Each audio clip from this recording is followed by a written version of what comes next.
गोस्वामी जी महाराज के मानस के पाठ को खुद करते और कराते हैं, और जिसमें लिखा है सदगुरु वैद्य वचन विश्वासा, संयम है न विषय की।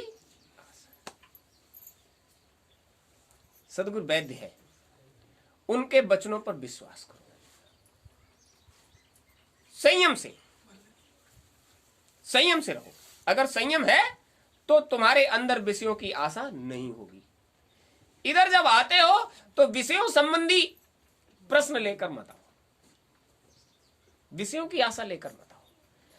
इस संसार के जितने विषय हैं वो सब विषय खत्म जहां होते हैं वहां से संत मत की शुरुआत।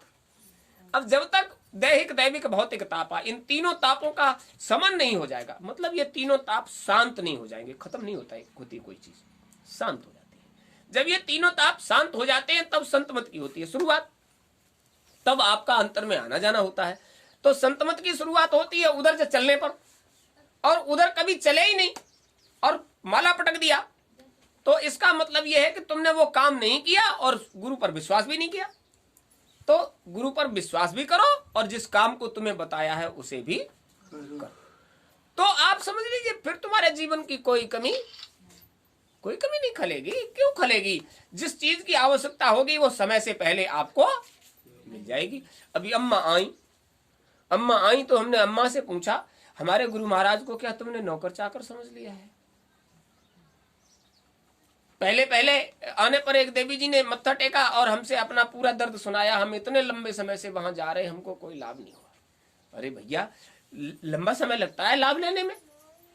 अब हम गुरु महाराज के दरबार में आए, गुरु महाराज हमारा जो काम बन जाए तो हम आगे कछु करें। अरे भाई, तुम संसार लेकर आए गुरु महाराज के यहाँ, तो आत्मकल्याण की चर्चा होती है।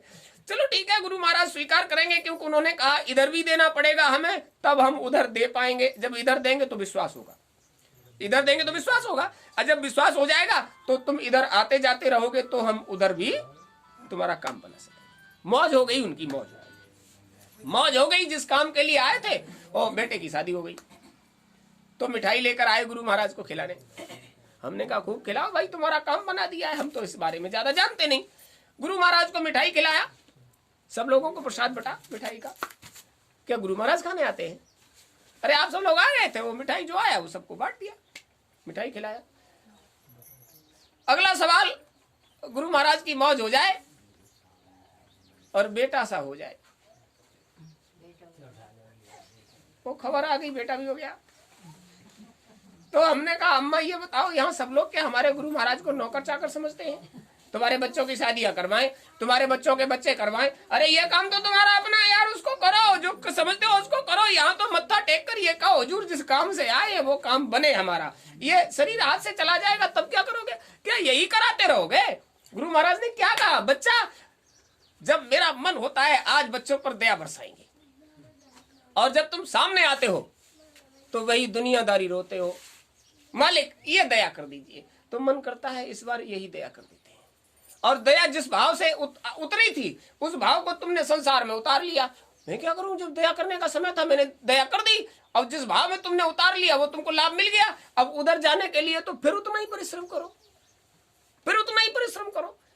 अरे भाई उधर की तुम चर्चा करते और ये कहते, वो आपको कई बार ये बात कही गई है कि जब गुरु महाराज के दरबार में आ जाओ तो सिर्फ अपनी चर्चा करो, हुजूर ये मन, ये बुद्धि, ये चित्त, ये अहंकार ये शांत हो जाए। शांत होकर जिस काम से आपने हमको संसार में उतारा है वो काम बनने लगे। तो गुरु महाराज नहीं जानते, जब तक इसके अंदर कामनाएं रहेंगी तब तक ये शांत होने वाला नहीं। तो तुम्हारी कामनाओं को जब पूरा करेंगे तभी तो अंतःकरण शांत होगा। तो गुरु महाराज भी जानते हैं कि संसार की जितनी कामनाएं हैं उनको पूरा करने के बाद अंतःकरण शांत होगा, तब हमारा काम बनेगा। तो वो पहले ही विचार कर लेंगे, अंतःकरण तब शांत होगा जब संसार की कामनाएं पूरी। और यूं तो संसार की कामनाएं कभी खत्म होने वाली, खत्म कैसे हो जाएंगी? वो तो एक नई पैदा हो जाती है रोज। तो जो आवश्यकताएं हैं उनकी पूर्ति होने के बाद फिर तो तुम्हें अपने बारे में सोचना चाहिए। तो अभी क्या बताया था, साधन पहली चीज और तपस्या दूसरी चीज। तपस्या शरीर से संबंध रखती है और साधन जीवात्मा से संबंध रखता है। यदि आप शरीर का भला चाहते हो तो आपको तप करना पड़ेगा, और आप आत्म कल्याण चाहते हो तो आपको साधन, दोनों बातें। अभी आपको बताया तपस्या में कितना प्रभाव, कि पट्टी खोलकर उसने दुर्योधन को देखा, जितने शरीर पर दृष्टि गई उसका शरीर वज्र का, वो गंधारी कोई नहीं। आप भी कोई नियम बनाओगे तो उसका आपको लाभ मिलेगा। अब आप सोचो कि संसार की कोई भी चीज बाकी न रह जाए जिसे हम न भोग लें, तो तपस्या के लिए तो तुम्हें भोग से विरत होकर ही कुछ न कुछ नियम बनाना पड़ेगा, तभी आपको उसका सही लाभ। आप मोटी बात समझ लीजिए, पंडित जी महाराज आपके सेवादार बना दिए गुरु महाराज ने, भगतई भगतई का कोई काम नहीं है भैया, कान खोल के सुन लो। मालिक का दरबार है, मत्था टेको, उनकी मौज हो जाए तो ठीक, और मौज नहीं हो जाए तो भी ठीक। गुरु महाराज का कहना है दरबार से कोई खाली। आपको बताया एक रोज दादा गुरु महाराज ने कहा वो हमारी पुरानी वाली गुदड़ी निकालो, तो दादी गुरु ने कहा वो तो अब पहनने लायक भी नहीं रही है। अरे कि जहां भी हो उसको निकालो। तो वो कपड़े की पहले ये माताएं जो है वो पोटली बांध कर रखती थी, तो उस पुराने कपड़ों की पोटली को खोलकर जब निकाला तो वो तो बहुत गुजली गुजलाई फटी फटाई वैसी थी। अब वो पकड़ पकड़ के उसको सीधा करें, अच्छी है, हमने इसको बहुत पहना है, अच्छी है। अब पकड़ के सीधा करें तो जैसी गुजली थी वो फिर स्प्रिंग की तरह हो जाए। अब फटकारा और बाह में डालकर बोले हमने इसको बहुत पहना है, ऐसे खींचे, उसको खींचे इसलिए कि वो गुजली थी वो फिर सिकुड़ जाए। तो देखने वालों ने कहा हुजूर ये ठीक नहीं है, नहीं आज मन करता है इसी को पहनेंगे। ठीक है, हमने पहले भी बहुत पहना है, अब वो थोड़ी गुजल गई है, ऐसे थोड़ी गुजल गई है तो क्या हो गया, हमने इसको बहुत पहना है। अब किसी को ये पता नहीं कि ये हो क्या रहा है, और वो पहन के चलने लगे, तब भी लोगों ने कहा हुजूर इसे मत पहनिए, ये ठीक नहीं लगती। नहीं आज यही ठीक लगती है। अब महात्मा की एक एक बात में 100 बात आज यही ठीक लगती है, इसका क्या मतलब है। और गाय खोल ली, कहाँ ले जा रहे हो, अब इसको चराने ले जा रहे हैं। अरे हुजूर ये वाली सदरी पहनकर और गाय चराने, ना इसको पहनकर मत जाइए। नहीं यही ठीक है। अब क्या पता था उनकी क्या मौज है, और लेके निकल पड़े गांव के बाहर। अब घूर के ऊपर खड़े हो गए, गाय को छोड़ दिया। थोड़ी देर लगी, वो सामने से एक गाड़ी आई। पहले गाड़ियां वाड़ियां थी नहीं, ये कारवार जो है बहुत कम, जिसके यहाँ आती थी मेला लग जाता था। कोई धनी मानी सम्रांत आदमी था, वो गाड़ी से आया, वो पूरा परिवार था उसका उसमें। लंबी बात है, सन 45-40 के बीच की बात है, लंबा समय हो गया। 1945, बहुत लंबा काम। वो गाड़ी से आया तो सम्रांत था, तो बच्चा लोग भी उधर दौड़े और ये खड़े ही थे वहां। तो उन लोगों ने पूछा, वो यहाँ वो मिश्रा जी एक बताते हैं महात्मा जी हैं, क्या नाम है, वो घुरेलाल जी नाम है उनका। हाँ है, तो आप हमें उनका घर बता दोगे, और खुद ही खड़े थे। हाँ बिल्कुल बता देंगे, उनका घर बता देंगे, और इशारे से बता दिया ऐसे चले जाओ, वहां उनका घर है। और गाड़ी वाले चले गए, और घर पहुंचे तो उन्होंने कहा हमको बताया मिश्रा जी का घर है, हाँ बैठो। तो वहां सब लोग थे, उन्होंने उनको पानी वानी पिलाया और बिठाया, तसल्ली दिया।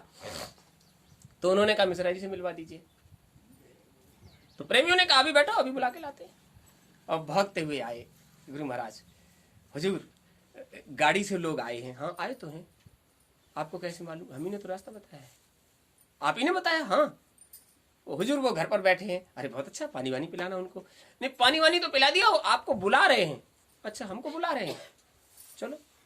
गाय की रस्सी पकड़ी और अब पीछे पीछे गाय और आगे आगे खुद, और वही ऐसे खींच खींच के कर रहे थे, वही सदरी पहने और सिकुड़ी सिकुड़ाई फटी फटाई। और जब वहां पहुंचे तो इशारा किया, यही है वो।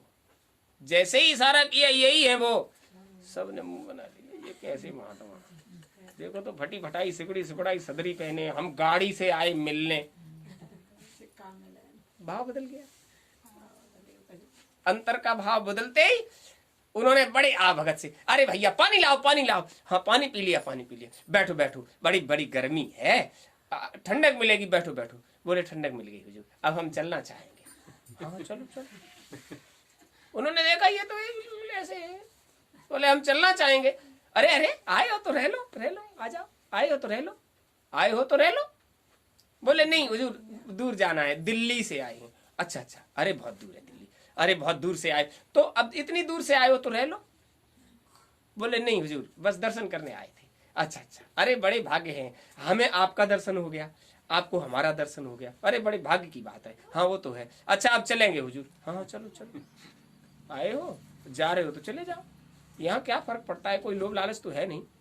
और वो गाड़ी तक गए और वो बैठकर और उन्होंने जय गुरुदेव किया, जो भी राधा स्वामी किया, उस समय राधा स्वामी करते थे, किया और वो पानी पी के लौट गए। अब गुरु महाराज का मन बहुत खराब, इतनी दूर से आए बेचारे, और देखो तो आज ही ये सदरी पहनने को थी, खींच खींच के, और उनके सामने खींच खींच के उसकी सलवटें निकाल रहे हो, तो आज क्या जरूरत थी इस सबको।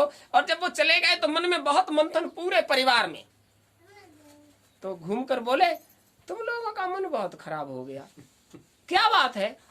बोले हुजूर ये सदरी आज ही पहननी थी, इतने बड़े आदमी गाड़ी से दिल्ली से आए थे मिलने के लिए। हाँ तो हम उनसे मिले नहीं। अरे मिले तो, और ये सदरी तुम मिले तो, आज ये क्या नाटक कर लिया तुमने ये सदरी।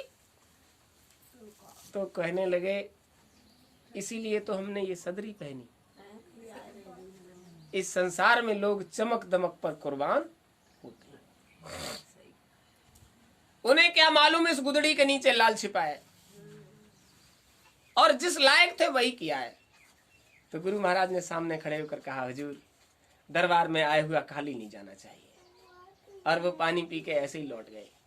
तो दादा गुरु ने कंधे को ठोक कर कहा फलाने दास, महात्माओं के दरबार में जो कोई आ जाता है वो कभी खाली, महात्माओं के दरबार में आ गए, जिस सामर्थ्य से तुम आए हो उससे ज्यादा लेकर जाओ, और हुजूर जिस काम से आए थे वो अभी अभी उसके लिए उचित समय नहीं था, अभी उसके योग्य वो पात्र नहीं था जिसमें वो दया डाली जाती।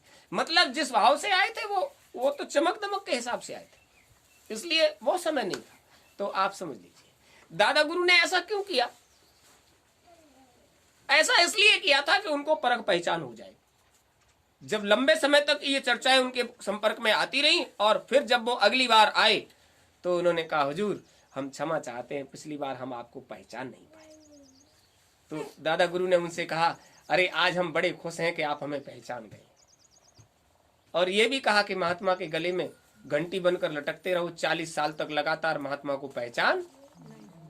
तो फिर भी ये कह दिया बहुत खुश हुए हम इस बात से कि आप हमें पहचान गए। अच्छा वो पहचान गए होंगे, हाँ इतना जान गए कि अच्छे महात्मा।